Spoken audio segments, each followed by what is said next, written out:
Ay, nako. Mm. Yan. Hello po. Yon, no? Ang ano natin ngayon, guys, ang paksa natin ay Assumption of Mary, no? Yung pag-akyat ni Maria sa langit. Pero before anything else, no? Shout out po kay Father Julian, no? Kasi kanina kay Father Juliano, no, kay Father Juliano Retiques, parish priest po siya ng Cagayan de Oro.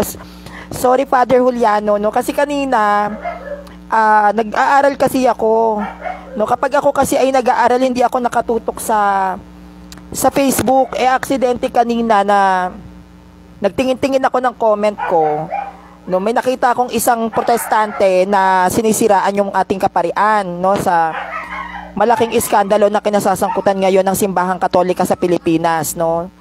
Ngayon, ang nakalagay kasi doon Cagayan. Hindi ako familiar sa mga probinsya kasi wala naman po kaming province, no? Dito lang po kami sa Nueva Ecija, no? Ito lang po yung lugar namin, Nueva Ecija. So, ang nasabi ko po kasi is Cagayan de Oro, no? Nawala sa isip ko si Father Juliano Retriques pala yung parish priest dyan sa Cagayan de Oro. So, ang yung pari po ngayon na ibalita, no, yung kinasasangkutan ng ating pare, no, sa iskandalo, Cagayan Province. Ang pagkakaalam ko kasi pag sinabing Cagayan, isa lang. Dalawa pala yan, isang Cagayan de Oro at isang Cagayan Province. Magkaiba pala yan, no. Salamat, Father Juliano Retiques po, no, sa pag-inform nyo po sa akin, no. Pinian pa ako ni Father, sabi sa akin, huy, ibahin mo yung yung lugar, no. Syempre baka si Father mapag-isipan siya yung nandoon sa TV, no. So yun po, ina-announce ko lang, Cagayan Province po pala yun, hindi po pala Cagayan de Oro. Nagkamali ako dun sa pagkaka-describe ng lugar kung saan nagpari ito si Father. Hindi ko po alam kung ano yung pangalan niya. Nakita ko lang po kasi yun sa comment. So, syempre, mahal na mahal ko po ang mga kaparian, no? Kaya, ayoko na kahit papaano sila ay binabatikos, no, ng hindi makatarungang pamamaraan. So, halika na, papag-usapan na po natin yung Assumption of Mary, no? Napakahalagang paksa ito. Actually, yung inaaral ko siya, dapat buo ko siyang ilalatag. Kaya lang, meron kasi nakapaloob dito sa Assumption of Mary bago mo siya maitakel, no, o maitalakay. Kailangan mailatag ko muna sa inyo yung Ark of the Covenant, no, kasi meron paksa doon sa Ark of the Covenant na pwede nating ikumpara, no, o idikit o i-connect yung Assumption of Mary doon sa Ark of the Covenant. Kaya yung paksa ko ngayon, pure Assumption of Mary, hindi ko muna ilalatag yung mga ibang mga sitas o talata na pwede kong iugnay sa inyo sa Assumption of Mary kasi hindi nyo rin siya maiintindihan kung hindi po natin alam yung Ark of the Covenant, no? So, siguro ang gagawin ko sa susunod na paglalatag ko, itatakel ko muna yung Ark of the Covenant, tapos doon ko na lang ipapasok kung paano ko i-connect naman yun sa Assumption of Mary na kung saan ito ay nakaugnay dun sa topic na Ark of the Covenant. Okay po ba? Sige, magsimula na po tayo. Ang paksa po natin ngayon ay patungkol sa Assumption of Mary, no? Assumption of Mary. Ito po ay kailangan nating mabigyan linaw, no, sa mga hindi Katoliko, sa mga Protestante na umaatake at gumigiba, no, sa aral ng Simbahang Katolika patungkol po, no, sa mga turo natin pagdating kay Birheng Maria, no? Lalong-lalo na po, isa po ito sa mahihirap, no? Sa totoo lang, mahihirap siyang ilatag dahil napakasensitibo ang mga turo at aral ng ating simbahan pagdating po kay Birheng Maria, no? Ang unang-unang tinatanong po kasi ng mga Protestante sa Assumption of Mary, no, kung tunay ba o totoo bang iniakyat si Maria sa langit. Kasi di ba tayo naniniwala tayo, inakyat si Maria kaluluwa pati katawan. So yung ibang mga Protestante nagtataas ng kilay sa atin, sasabihin, paano iaakyat yan? Tao yan, may laman yan, may dugo yan, hindi naman pwedeng gano'n, no? So, ipapaliwanag ko sa inyo kung ano ba ang stand ng simbahan, bakit tayo ay may aral o katuruan ng Assumption of Mary, no? Sabi ng mga Protestante, no, ayon dito sa Juan 3 verse 13, no, ito yung paboritong ilatag ng mga Protestante pagdating sa Assumption of Mary, yung John 3:13. So ano tong John 3:13, no? Ang sabi dito, wala pang sino mang umakyat sa langit, kundi ang bumaba sa langit, ang anak ng tao, no? Ito yung madalas na nilalatag ng mga protestante para pamalian, para tutulan, para sabihing mali ang aral ng simbahan. Pagdating sa ating katuruan dito sa Assumption of Mary, itong John 3:13, ang sabi, wala pang sino mang umakyat sa langit, kundi ang bumaba sa langit, ang anak ng tao, no? Ang 1:3 verse 13, ito po ay kailanman hindi po namin tinututulan. Kahit din ako, hindi ko po tinututulan ng sitas na to. Actually, totoo naman.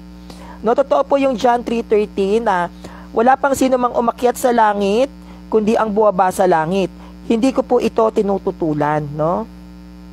Ang pagtutol ko po sa mga hindi Katoliko, ang pagtutol ko po sa mga protestante ay yung maling pagkakaunawa nila kung paano nila iintindihin yung John 3:13 at sa Assumption of Mary, no? Ang pagtutol ko po sa mga hindi Katoliko at sa mga protestante ay yung maling pagkakaunawa nila tungkol sa dogma ni Birhing Maria patungkol sa Assumption of Mary. Kasi dogma po ito itong Assumption of Mary, kaya medyo sensitibo siya, no? Ang sabi rito sa John 3 verse 13, kung babasahin nyo kung aaralin nating maigi, ang sabi rito sa John 3:13, walang sino mang umakyat sa langit, no? Yun ang sabi, no? Wala po kasi sa mga protestante rito, no? Baka nami-misinterpret ninyo kung ano ang ibig sabihin nito. Hindi po itinuturo ng Iglesia Katolika at lalong-lalong wala naman din po kaming aral, kaming mga Katoliko, na si Maria po ay umakyat sa langit o umakyat mismo siya sa langit. Wala pong ganun, Mars, walang ganyang aral ang simbahang Katolika na si Maria ay umakyat sa langit, no? Ngayon nasabi sa akin ng protestanteng ito, "Hoy Sanrio, anong wala kayong aral, napakasinungaling mo." Ginanon pa ako Sabi ko, bakit? Ang sabi ng Katoliko, si Maria daw po ay iniakyat sa langit. So paanong wala, no? Ang sabi rito, wala pang sino mang umakyat sa langit kundi ang bumaba sa langit sa John 3 verse 13. Ang sabi daw ng Katoliko sa kanya, ayon dito sa protestanteng ito, no? Ang stand daw ng Katoliko, si Maria ay inakyat daw sa langit. So paanong wala? Okay, liliwanagin natin kung ano ba ang diwa ng Catholic Church, ng Roman Catholic Church dito sa 1:3 verse 13, no? Si Maria, si Birhing Maria, siya po ay hindi umakyat sa langit. Si Birhing Maria, siya po ay tunay na iniakyat sa langit. Hindi po umakyat sa langit si Birhing Maria.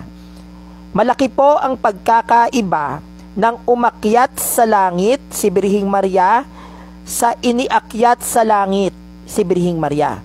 Magkaiba ang mismong umakyat sa langit si Maria sa mismong iniakyat sa langit si Maria, no? Ang tao na umakyat sa langit, yun po ay si Jesus, no? Si Jesus ay umakyat mismo sa langit dahil siya ay tunay at totoong Diyos. Si Jesus ay umakyat mismo sa langit dahil ito sa kanyang sariling kakayahan bilang isang tunay at totoong Diyos. Nagigets niyo po? Malaki po ang pagkakaiba ng ascension sa assumption, no? Ang salitang assumption, ito po ay salitang ugat ng assume, no? Pag nakarinig tayo ng assumption, ang salitang ugat nito ay assume na ang kahulugan is to take up. Pag sinabing to take up, iniakyat. At yan ay makikita nyo mismo ang kahulugan sa Merriam-Webster Dictionary. Standard references po. Standard reference ang ginamit kong diksyonaryo, no? Ang assumption, ang salitang ugat nito ay assume na ang kahulugan is to take up. Na sa salitang Tagalog ay iniakyat. Kaya po siya tinawag na assumption. Now, kapag sinabing si Jesus ay umakyat sa langit, no? Si Jesus, si Kristo ay umakyat sa langit, yan po ang tinatawag naming o nating ascension. Ano ba ang ascension? Ano ba ang kahulugan ng ascension? Kapag, 'di ba, ang stand natin kay Christ, ascension, no? The ascension nga, no? Bakit ascension? Kasi ang kahulugan po nito, si Jesus po, ginawa niya ito, no? Yung pag-akyat niya sa langit, ang ginawa po ni Jesus, siya po ay umakyat ng mag-isa na hindi na po niya kailangang humingi pa ng tulong sa iba. Hindi na po niya kinakailangan humingi ng kahit kanino para siya ay iakyat sa langit. Kundi siya ay kusang umakyat sa langit na hindi humihingi ng tulong sa iba. Kundi nakaakyat siya sa langit dahil sa kanyang sariling kakayahan. No? Tulad po ng sinabi ko sa inyo kanina, no? Si Kristo o si Jesus ay umakyat sa langit dahil po sa pamamagitan ng kanyang sariling kakayahan bilang isang tunay na Diyos. So ano ang pinagkaiba ni Jesus dito kay Birhing Maria?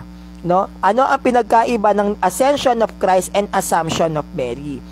Si Birhing Maria naman, no, si Inang Maria, no, siya ay iniakyat sa langit, kaya nga po assume into heaven. Siya po ay iniakyat sa langit. Meaning, no, si Mama Mary, si Birheng Maria, si Inang Maria, siya po ay walang kakayahan, no? Wala pong kakayahan ang kanyang sarili para siya mismo ay solong aakyat sa langit. No? Hindi po kaya ni Birheng Maria iakyat ang sarili niya sa langit. Si Birheng Maria ay walang kakayahang umakyat sa langit ng solo. Bakit? Sapagkat si Birheng Maria ay hindi Diyos. No?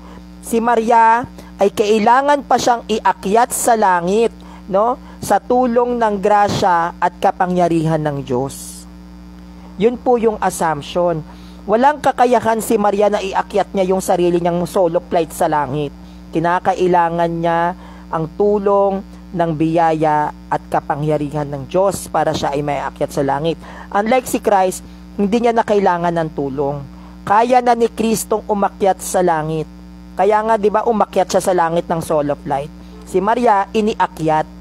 No, si Kristo ay umakyat. So magkaiba yung iniakyat, no, yung iniakyat which is assume o assumption at yung umakyat sa ascension.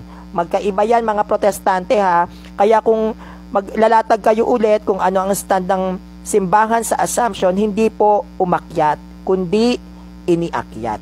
Okay. Kaya po malinaw po dito sa John 3 verse 13, no? Malinaw po na mali po ang pangunawa ng protestante sa aral po ng Assumption of Mary. Dito pa lang po sa unang sitas, mali na po sila. At mas lalong mali po ang kanilang paggamit ng interpretation sa talata ng John 3 verse 13. Iba po ang umakyat sa iniakyat. Si Maria po ay inaakyat, hindi po umakyat. Dahil si Maria ay hindi naman po Diyos para solo flight siyang umakyat doon. Siya po ay iniakyat ng Diyos sa tulong ng awa, biyaya, pag-ibig at grasya ng Panginoon. Kaya siya naiakyat sa langit. Okay. Ang sabi ng mga sulpot ng mga protestante, no, na wala daw pong tao ang pwedeng makapunta sa langit. No, wala pong tao. Hindi daw po pwede ang tao dadalhin mo sa langit. Wala daw pong ganon, no? At ang sitas na kanilang nilalatag, itong unang Korinto 15 verse 50. Ang sabi dito sa unang Korinto 15 verse 50, ito ang ibig kong sabihin mga kapatid. Ang binubuo ng laman at dugo ay hindi maaaring makabahagi sa kaharian ng Diyos. At ang katawang panlupa ay hindi maaaring magmana ng buhay na walang hanggan. No, I repeat sa unang Korinto 15 verse 15, ano to ha? Sitas to ng protestante. Ito ang ibig kong sabihin mga kapatid. Ang binubuo ng laman at dugo ay hindi maaaring makabahagi sa kaharian ng Diyos at ang katawang panlupa ay hindi maaaring magmana ng buhay na walang hanggan. No? Kung sisiyasatin natin ang sitas ng unang Korinto 15 verse 50, no? Kung talagang sisiyasatin natin, ang talata ng unang Korinto 15 verse 50 ay hindi po natin maaaring gamitan ng pangliteral na unawa. No? Hindi po ito literal na unawa na gagamitan ninyo, no? Ang mga protestante kasi ginagawang literal ang mga nakasulat sa Biblia, hindi naman po dapat lahat yan binabasa natin ng literal. Isa po ito sa hindi dapat natin ginagamitan ng literal na unawa, itong unang Korinto 15 verse 50. Bakit? Kasi ang sabi rito sa unang Korinto 15 verse 50, ang binubuo ng laman at dugo ay hindi maaaring makabahagi sa kaharian ng Diyos. So, literal na pangunawa ang ginamit ng protestante dito. Pero, baka nakakalimutan ng mga protestante, ha? I-remind ko lang sa mga protestante, si Enoch at si Elias ay iniakyat din sila mismo ng Diyos sa langit. Agree po ba kayo doon? Hindi po ba? Si Enoch at Elias, iniakyat po yan ng Diyos sa langit. Kung literal na pangunawa ang gagamitin natin sa unang Korinto 15 verse 15, lalabas po na kontra-kontra, no, ang nasusulat sa Biblia dahil magiging salungat sila sa kasaysayan ng pag-akyat, no, or nung pag-akyat sa langit ni Enoch at ni Elias. Nasa Bible din po 'yan, no? Mamaya po i-explain ko sa inyo kung paano sila iniakyat sa langit si Enoch at Elias.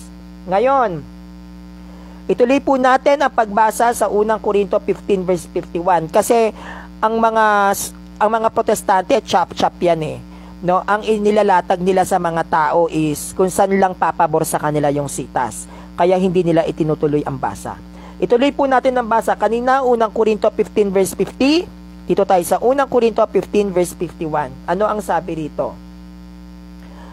Isang hiwaga ang sinasabi ko sa iyo. Isang hiwaga 15 verse 51, unang Korinto to, ulit. Isang hiwaga ang sinasabi ko sa iyo. Ang unang Korinto 15 verse 50 ang sabi na di dapat gamitin ng literal na unawa dahil ito ay isang hiwaga, no? Unang Korinto 15 verse 51 ang sabi, isang hiwaga ang sinasabi ko sa iyo, hindi lahat ng tao'y mamamatay, ngunit lahat tayo ay babaguhin. So meaning to say, isang hiwaga ang sinasabi ko sa iyo. So hindi siya literal. No? Dito sa unang Korinto 15 verse 50 ang sabi, ang binubuo ng laman at dugo ay hindi maaaring makabahagi sa kaharian ng Diyos. Pero nung itinuloy natin ang basa, ito daw na nasitas na ang binubuo ng laman at dugo ay hindi maaaring makabahagi sa kaharian ng Diyos ay isa lang daw pong hiwaga. No? Isang hiwaga lang po ito. So meaning to say, hindi po siya dapat gamitan ng literal na pangunawa. No? So, mali na naman yung interpretation ng protestante pagdating sa dogma, no, ng ating simbahan dito sa Assumption of Mary. So, dito naman po tayo. So, bakit ba tayo naniniwala na si Maria ay inakyat, no, pati ang kanyang katawan? Meron po ba tayong basihan? Meron po. Teka lang, hanapin ko yung aking kopya. No? Ang isa po sa basihan ng Iglesia Katolika, bakit tayo ay naniniwala na si Maria ay iniakyat sa langit, no? Kaluluwa pati katawan kasama, di ba? Dahil unang-una, wala pong labi. Walang bangkay si Maria.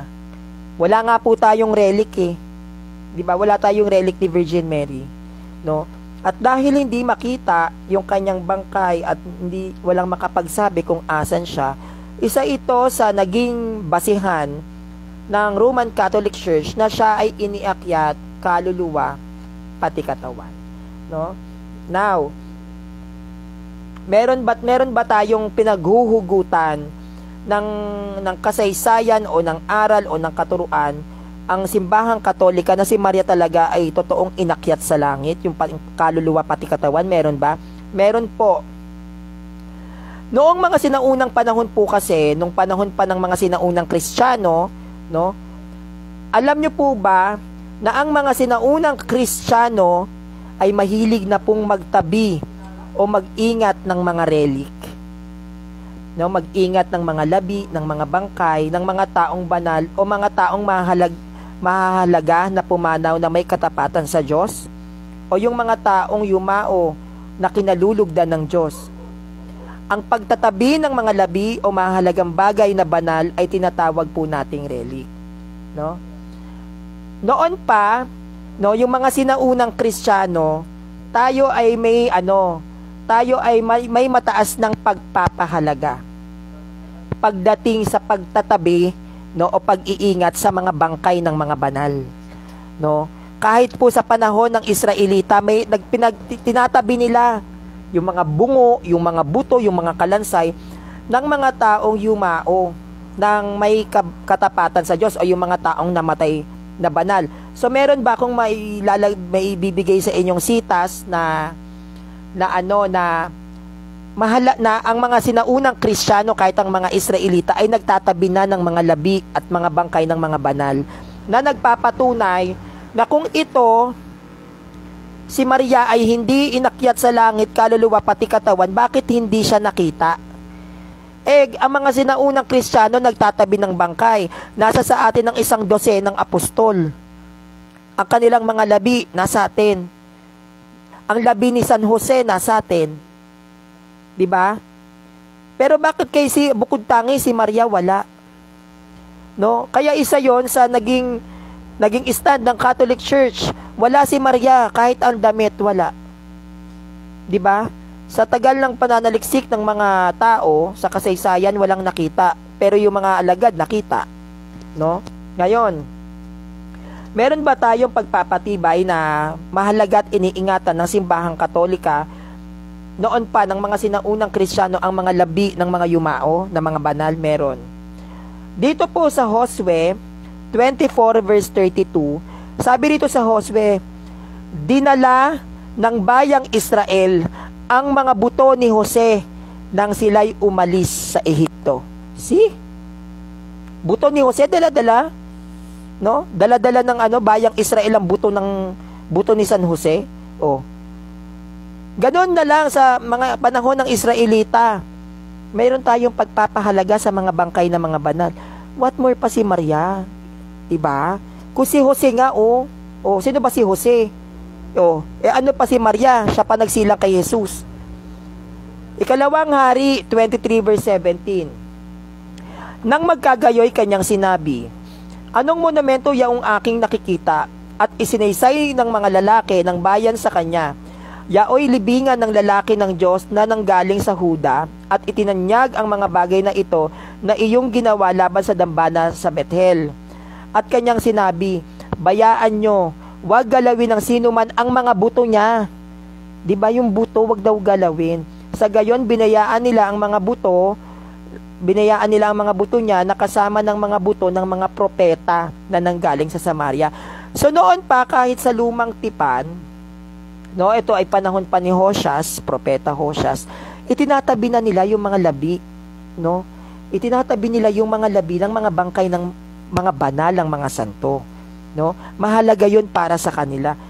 Pero kay Maria hindi natin makita, no? At yan po yung dahilan, kung titignan ninyo kung aaralin ninyong maigi, yan yung dahilan kung bakit tayo nasa sa atin ang mga labi ng 12 apostles. Hindi po ba? Hindi ba nasa atin yung mga bangkay ng 12 apostles?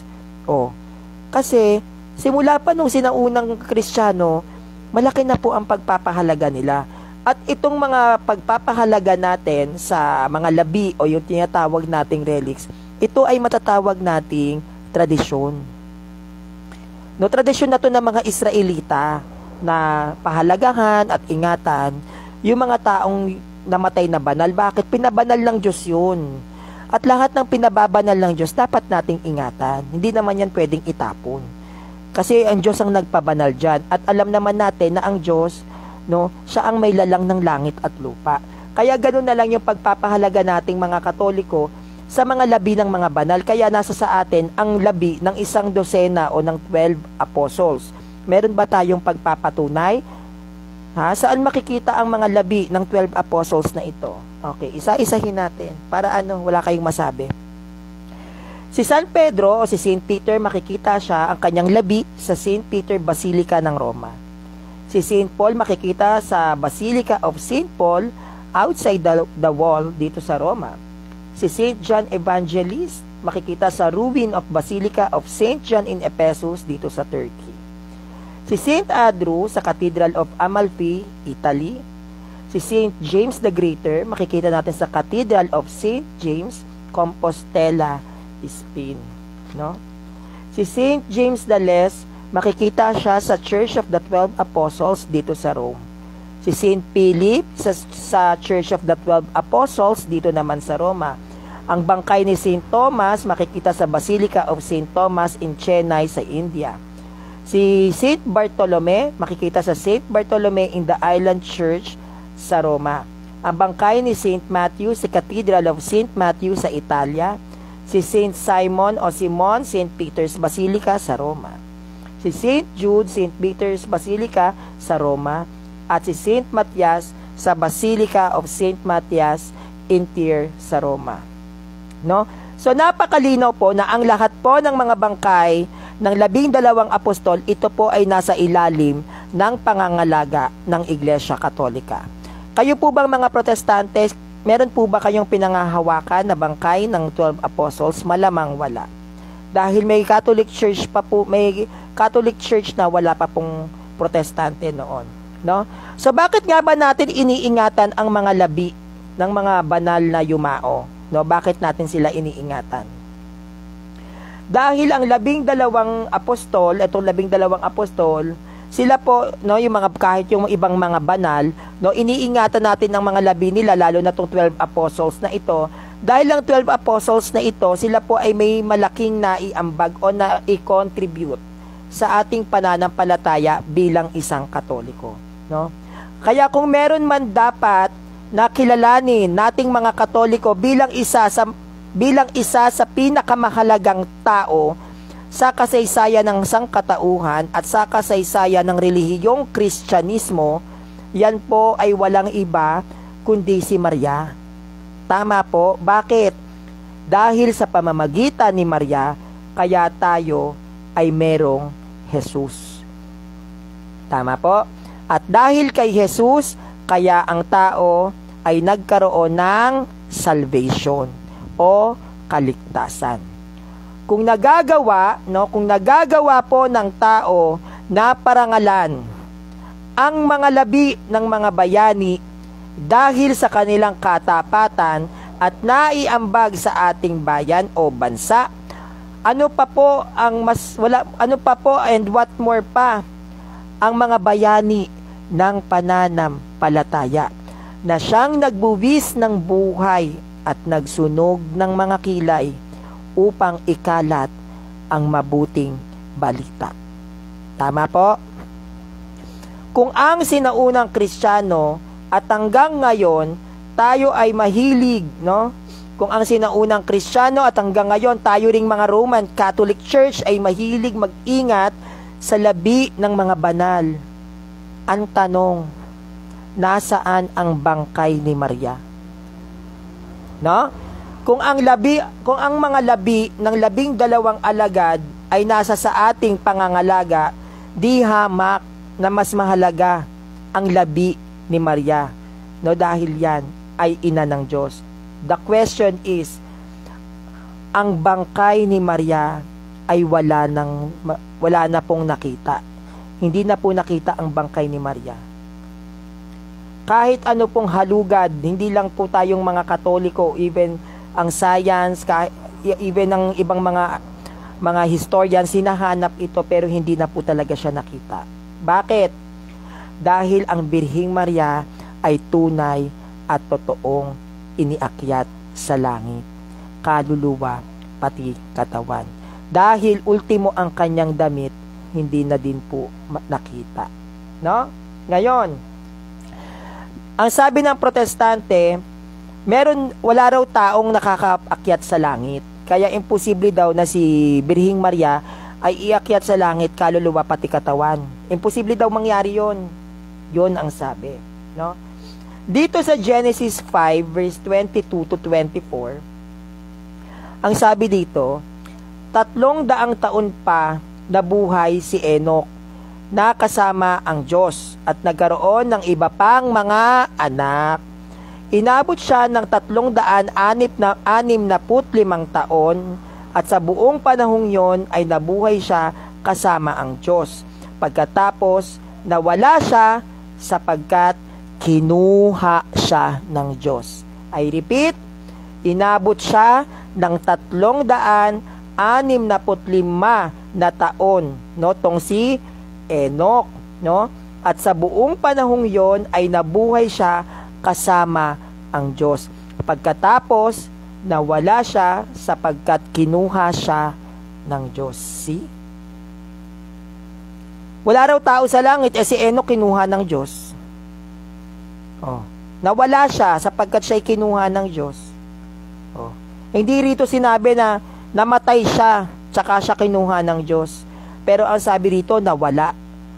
Iba yung namatay sa nawawala. Hindi po ba? Pag nawala ka ba, ibig sabihin patay ka na? Hindi naman gano'n, no? So, si Enoch ay nawala dahil kinuha siya ng Diyos. So, meron na pong tao, no, na kinuha ang Diyos. Meron na pong tao sa langit. Ikalawa, si Elias. Dito kay Elias, ikalawang hari, 2 verse 11, ang sabi rito, patuloy silang nag-uusap habang naglalakad. Walang ano-ano, pumagitna sa kanila ang isang karwahing apoy na hila ng mga kabayong apoy. Nagkahiwalay sila at si Elias ay iniakyat sa langit sa pamamagitan ng ipo-ipo. No? So ulitin po natin ulit ha, kasi sabi ng protestante wala raw tao sa langit. Ikalawang hari 2 verse 11, patuloy silang nag-uusap habang naglalakad. Walang ano-ano, pumagitna sa kanila ang isang karwahing apoy na hila ng mga kabayong apoy. Nagkahiwalay sila at si Elias ay iniakyat sa langit sa pamamagitan ng ipo-ipo. No? So malinaw, si Elias, no, ito ay propeta ng Diyos, iniakyat naman sa langit sa pamamagitan ng ipo-ipo. So, may tao na sa langit. Iniakyat nga, di ba? Malinaw.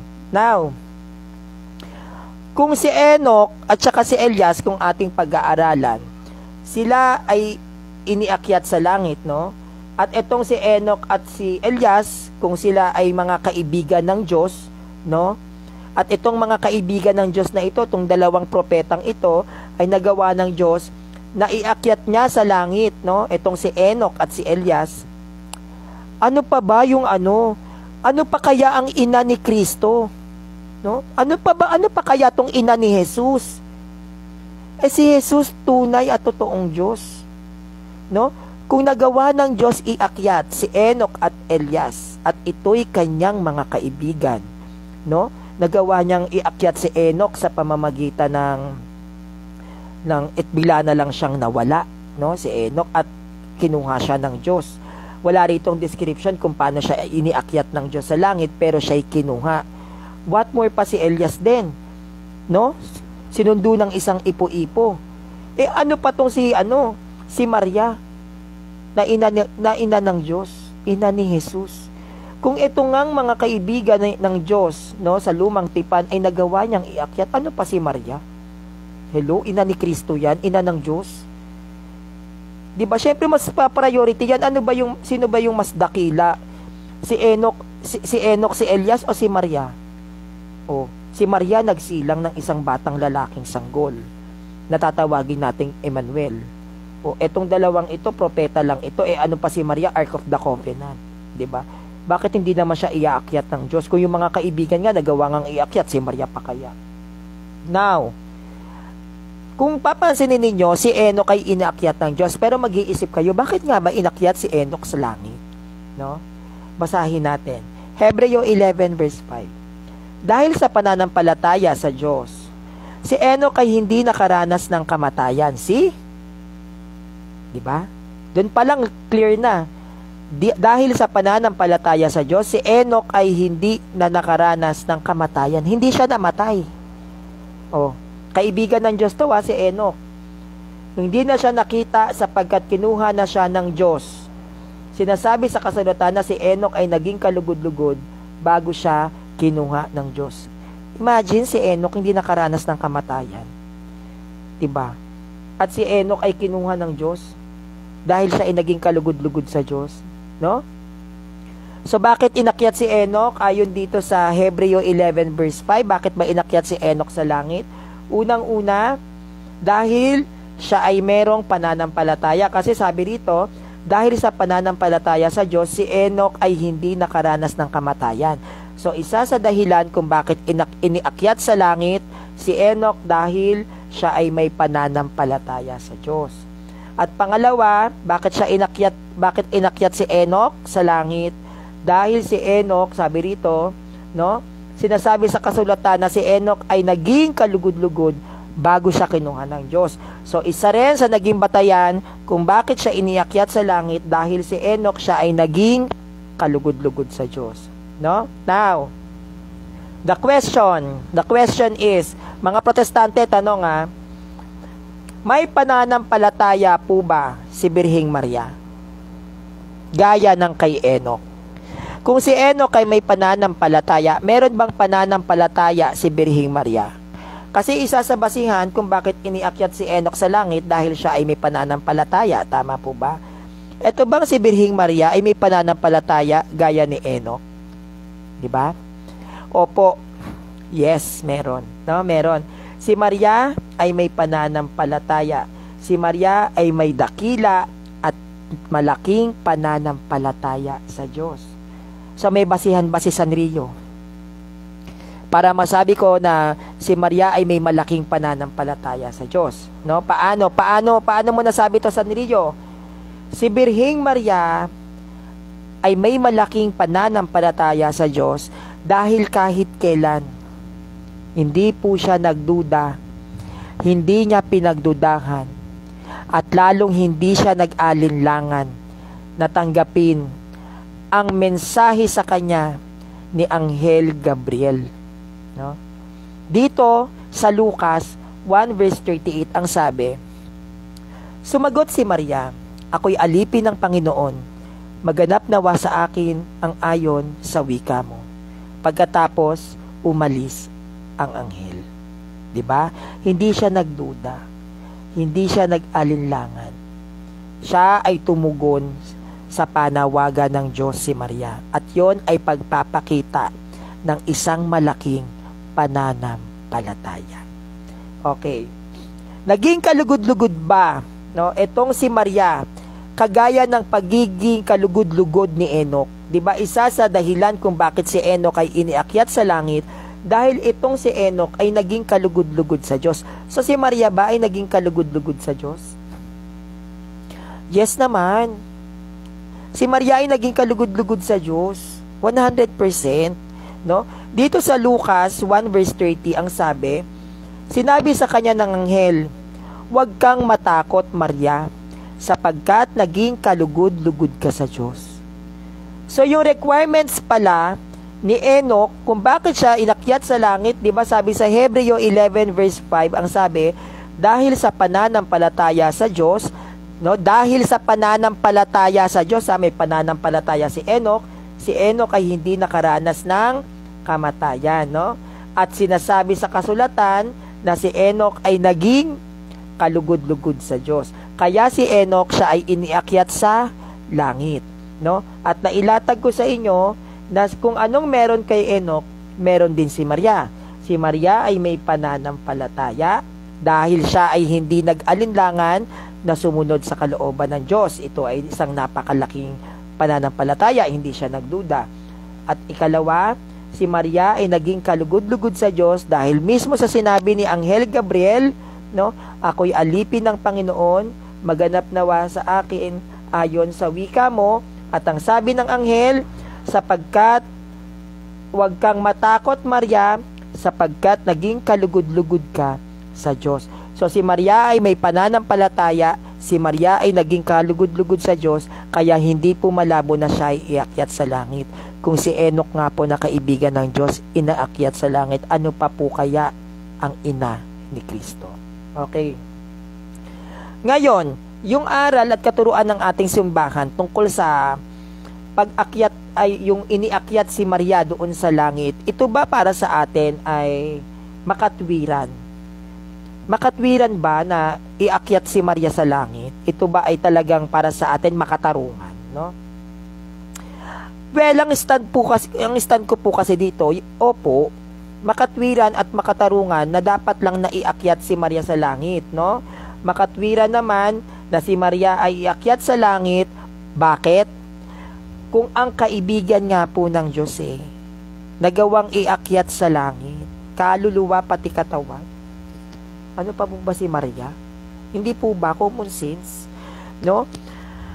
Kung si Enoch at si Elias ay iniakyat sa langit, kaluluwa pati katawan, ano pa ba ang ating pinakamamahal na Birheng Maria na ina ni Jesus, na tunay at totoong Diyos, no? Ano pa ba si Maria?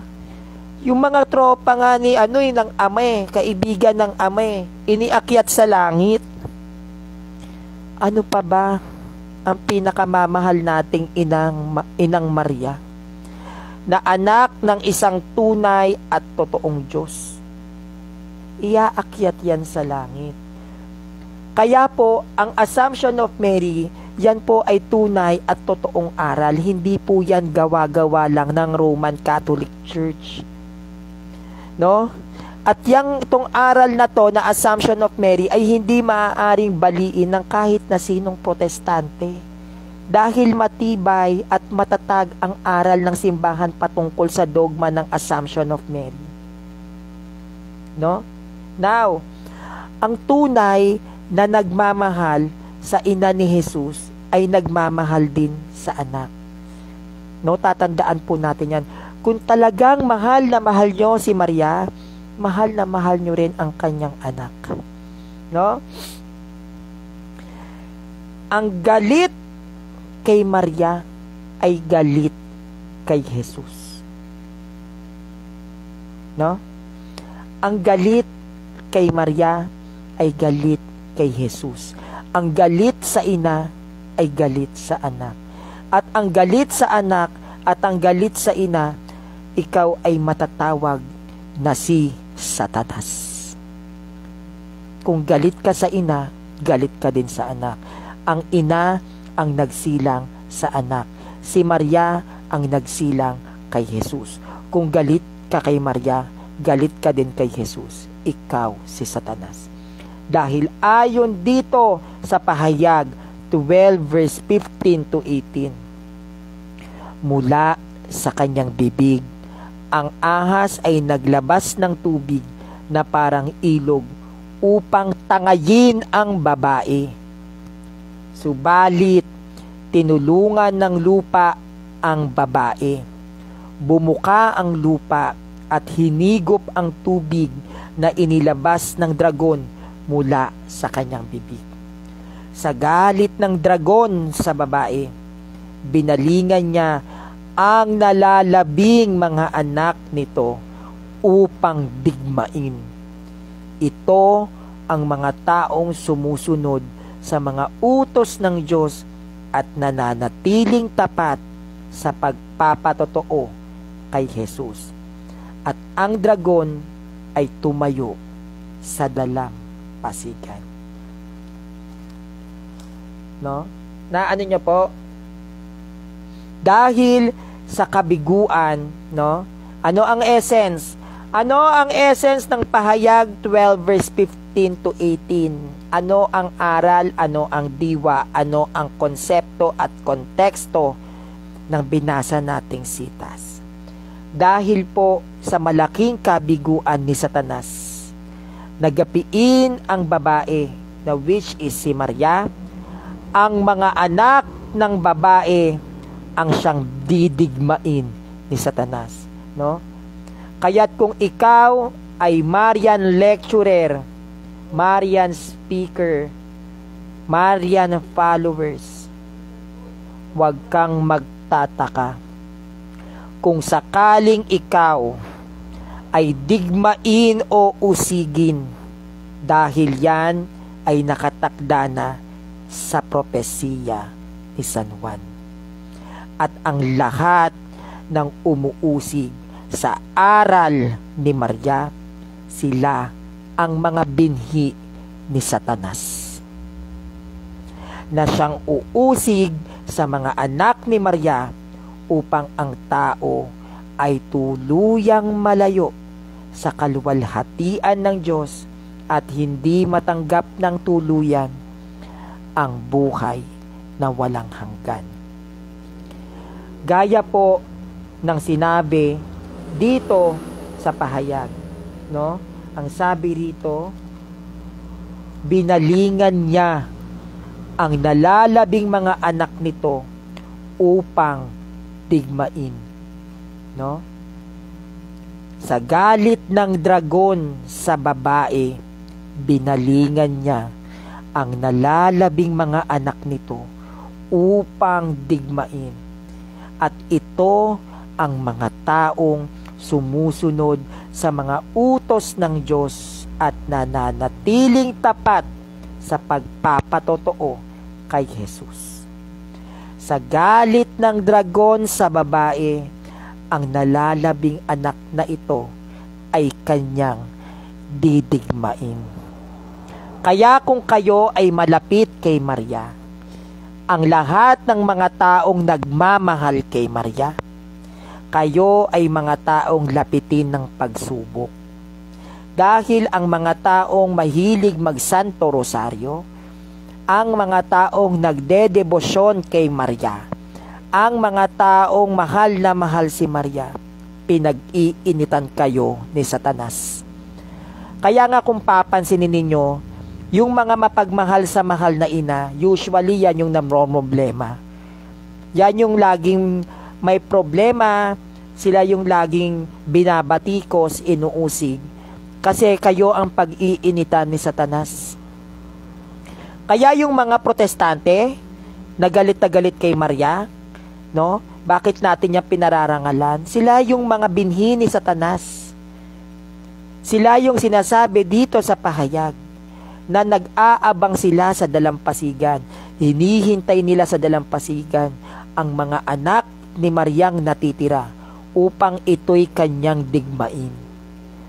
Kaya kung kayo ay dinidigma dahil kay Maria, magalak ka, magbunyi ka, magdiwang ka. Sapagkat ang pag-uusig nila sa inyo dahil sa pagmamahal nyo sa Inang Maria, hindi lang ikaw ang kanilang inuusig, kundi ang Diyos mismo na walang iba kundi ang Panginoong Hesukristo. Bakit? Dahil ang mahal na inang si Maria ay ina ni Kristo at si Kristo ay tunay at totoong Diyos. Maaari na sila ay nagbubunyi dito sa ibabaw ng lupa, kakausig at kakausig sa mga Katolikong nagmamahal sa mahal na ina. Pero tatandaan mo, babalik at muling babalik ang huling sugo na si Hesukristo upang hatulan ang tao. At ang lahat ng umuusig sa mga anak ni Maria ay magbabayad ng mahal sa kanyang anak. Kaya manatili nawa ang ating pagpaparangal at pagmamahal sa mahal na ina, gaano mang katindi ang pagsubok na ating pinagdadaanan. Dahil tatandaan ninyo, ayon sa banal na kasulatan, si Satanas ay galit na galit sa babae.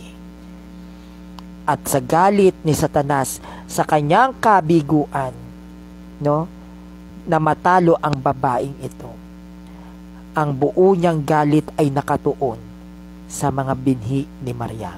Kaya ang binhi ng dragon at ang binhi ni Maria ay maglalaban at magdidigmaan. Pananampalataya sa pananampalataya. Dahil ang layunin ni Satanas ay mailayo ang tao sa buhay na walang hanggan. Dahil ang buhay na walang hanggan ay isinilang ni Maria, walang iba kundi ang ating Panginoong Hesukristo. Kaya ilaban natin ang ating mahal na ina. Siya at siya lamang, si Maria, ang makakatapak sa pamamagitan ng sakong sa ulo ng akas. Walang sino man ang makakapanaig kay Maria. Kahit sinong demonyo at dyablo, hindi nila kakayanin ang mahal na ina, sapagkat ang mahal na ina ay ina ni Kristo, ina ng Diyos. So ito lang po ang aking maiksing panayam patungkol sa Assumption of Mary, no? Hindi siya buo, actually marami siyang mga marami pa siyang pwede nating gamiting basihan, pero yung iba pong basihan ay kailangan natin siyang ipasok sa ibang paksa tungkol kay Maria para ma-connect natin ng maayos yung Assumption of Mary. Sana po ay may nailatag ako sa inyo na maayos at magandang information regarding sa doctrines of the Catholic Church, which is the Assumption of Mary. And ika-clarify ko po, no, yung kaninang naging vlog ko tungkol kay Father, ito po ay hindi sa Cagayan de Oro, kundi sa Cagayan Province, no. Sorry po, nagkamali po ako ng banggit, no, ng lugar dahil hindi naman po ako maalam sa mga probinsya, no. Hindi ako masyadong mahilig alamin kung anong mga probinsya meron sa Pilipinas, no. So, si Father na nagkaroon po ng iskandalo o ng kaso, no, na kinaharap natin ngayon, ay siya po ay parish priest po ata ng Cagayan Province, hindi po Cagayan de Oro, no. Shout out po kay Father Juliano, kay Father Juliano Retiques, shout out po sa inyo. Salamat po sa pagsuporta nyo po sa akin. At sana nabigyan ko kayo ng maiksi at maliit lang na information regarding sa isa sa dogma ng Katolikong simbahan, ang Assumption of Mary. Ito lang po at maraming pong salamat sa inyong lahat.